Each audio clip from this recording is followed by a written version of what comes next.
Hello guys and welcome back to my channel. तो आज मैं एक्सप्लेन करने जा रही हूँ सीक्रेट क्वीन मेकर्स का पार्ट 2। लेकिन उससे पहले अगर आपने पार्ट 1 नहीं देखा है तो आई सजेस्ट कि पहले आप उसे देख लीजिए, वरना आपको इस ड्रामा में कुछ भी समझ नहीं आएगा। एक्सप्लेनेशन शुरू करने से पहले अगर आपने मेरे चैनल को सब्सक्राइब नहीं किया है तो प्लीज़ मेरे चैनल को सब्सक्राइब कर लीजिए और बेल नोटिफिकेशन को ऑल पे सेट कर दीजिए ताकि आप मेरे आने वाली वीडियोज़ की नोटिफिकेशन मिस ना करें। तो चलिए एक्सप्लेनेशन स्टार्ट करते हैं।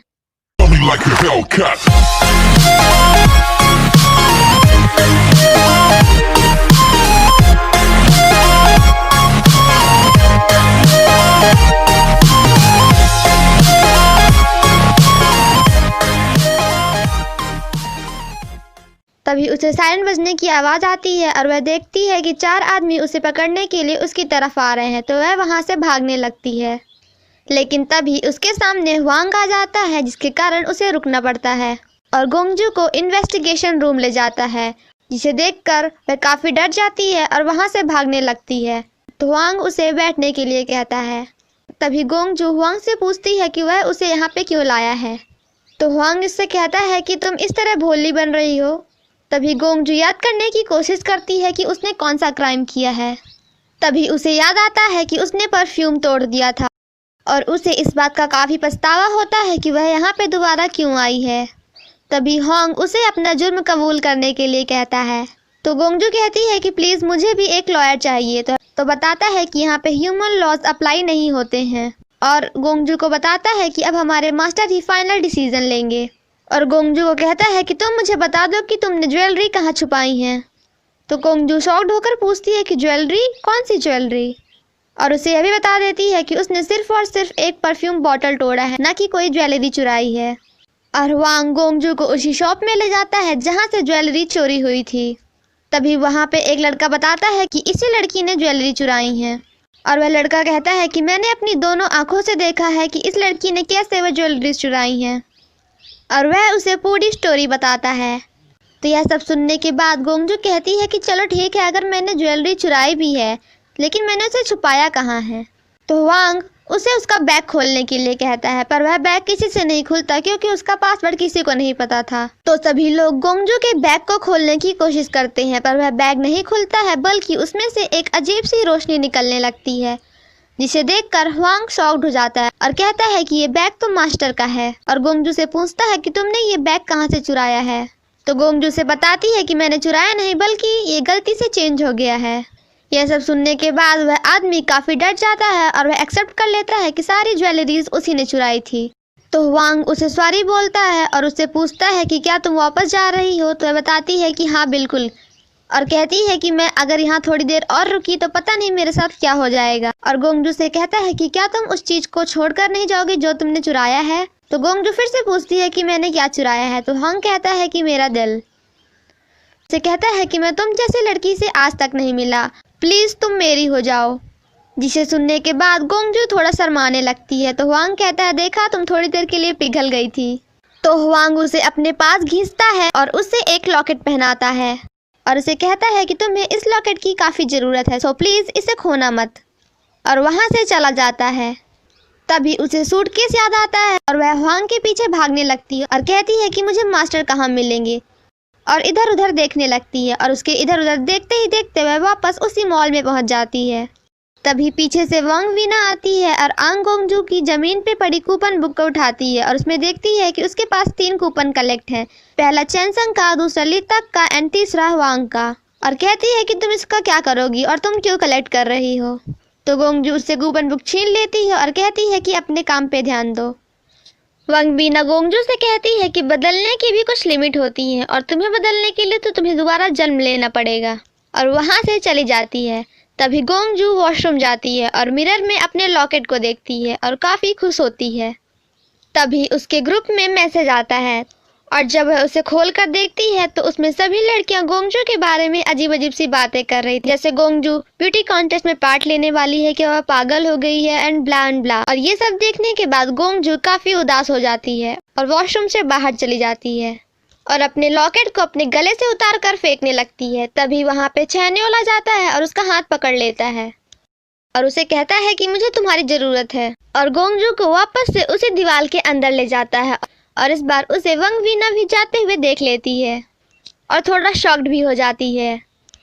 पर इस बार वहाँ काफी अंधेरा था, तो गोंगजू से पूछती है कि यहाँ क्या हुआ है। तभी चैनयोल को 3 इंसान दिखते हैं जिन्होंने ब्लैक हुडी पहनी थी, तो वह गोंगजू को लेकर एक जगह पे छिप जाता है और उसे बताता है कि ये तीनों मैसेंजर ऑफ एविल हैं, और उससे यह भी बताता है कि जब भी हम किसी इंसान की मदद करते हैं और वह इंसान हम पे भरोसा नहीं करता है और उसे हम पे डाउट होता है, तो हमारी ताकत कमजोर हो जाती है और उनकी ताकत बढ़ जाती है। तो गोंगजू कहती है कि इसका मतलब ये सब मेरी गलती है। तो चैनयोल उसे वहां से ले जाने लगता है। तभी वह देखता है कि गोंगजू के एक पैर में शूज नहीं है, तो वह उसके लिए कुछ सैंडल्स लाता है। पर गोंगजू कहती है कि मेरे पैर कुछ ज्यादा ही गंदे हैं इन सैंडल्स को पहनने के लिए। तभी उन्हें एक धमाके की आवाज सुनाई देती है। तभी चैनयोल उसे बताता है कि तुम हमारे ऊपर जितना डाउट करोगी वो उतना ही स्ट्रांग होते जाएंगे। ये सब देखकर गोंगजू काफी डर जाती है और चैनयोल को हक कर लेती है। इसके बाद वो दोनों एक रूम में पहुंचते हैं, पर उस रूम का डोर लॉक था जिसके कारण वह ओपन नहीं हो रहा था। चैनयोल गोंगजू को बताता है कि ये गेट हमारे जोन का एंड है और हमें इसे पार करना पड़ेगा। गोंगजू को याद आता है कि वांग ने उसे एक लॉकेट गिफ्ट किया था।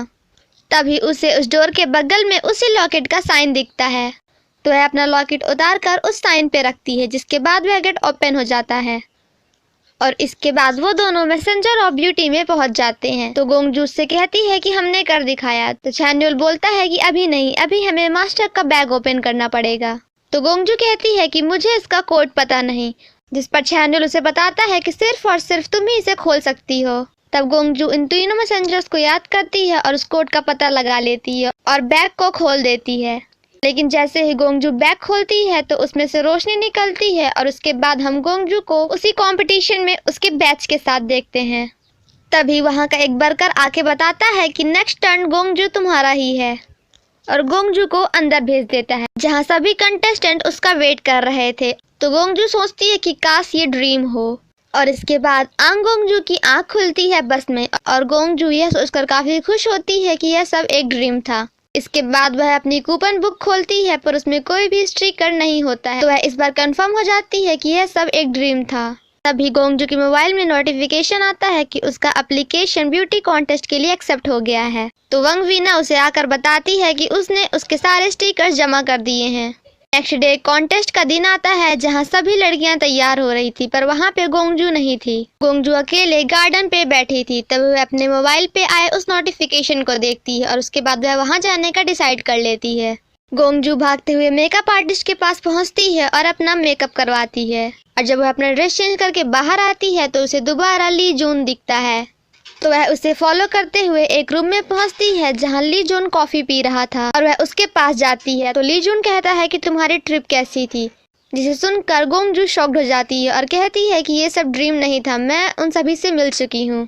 तो ली जून उसे देखकर मुस्कुराता है और कहता है कि तुम्हें जल्दी जाना चाहिए अगर तुम्हें उस इवेंट में पहुंचना है, जिसे सुनकर गोंगजू वहां से जाने लगती है। तभी ली जून उसका हाथ पकड़ लेता है और उसे एक पेंडेंट पहनाता है और उससे कहता है कि इस दुनिया में ऐसी कोई भी ज्वेलरी नहीं हो जो तुमसे ज़्यादा चमकती हो।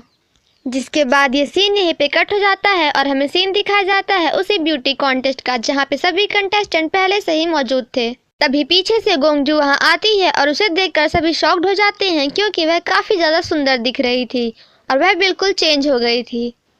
और वहीं पे एक छोटा सा एक्सीडेंट हो जाता है, जिसके कारण वांग वीना स्टेज से नीचे गिर जाती है। तो सभी उसकी फोटोज क्लिक करने लगते हैं और उस पर हंसने लगते हैं, और गोंगजू ये कॉन्टेस्ट जीत जाती है। एंड फाइनली वांग वीना और गोंगजू की फ्रेंडशिप भी हो जाती है। नेक्स्ट सीन में हम आंग गोंगजू को उसकी बस पे देखते हैं, जहां वह टूरिस्ट को गाइड कर रही थी और सभी टूरिस्ट उसे देखकर काफी खुश थे। उसी बस में गोंगजू की नजर पड़ती है एक लड़की पे, जिसकी हालत बिल्कुल गोंगजू जैसी थी। तो वह उसे कूपन बुक देती है और कहती है कि जब तुम अपनी शॉपिंग खत्म कर लो और तुम्हारे पास कुछ टाइम बचे तो इस प्लेस में ज़रूर जाना, क्योंकि क्या पता तुम्हारे साथ कुछ अच्छा हो जाए। जिसके बाद गोंगजू मॉल में जाकर अपने लिए शॉपिंग करने लगती है। तभी उस मॉल का डायरेक्टर सेहुन आता है और गोंगजू को देखने लगता है और उसे फॉलो करता है। तो गोंगजू उसके पीछे से आती है और कहती है कि तुम कौन हो और हिलना मत। तभी सेहुन के बॉडीगार्ड्स आते हैं और उसे बुलाते हैं।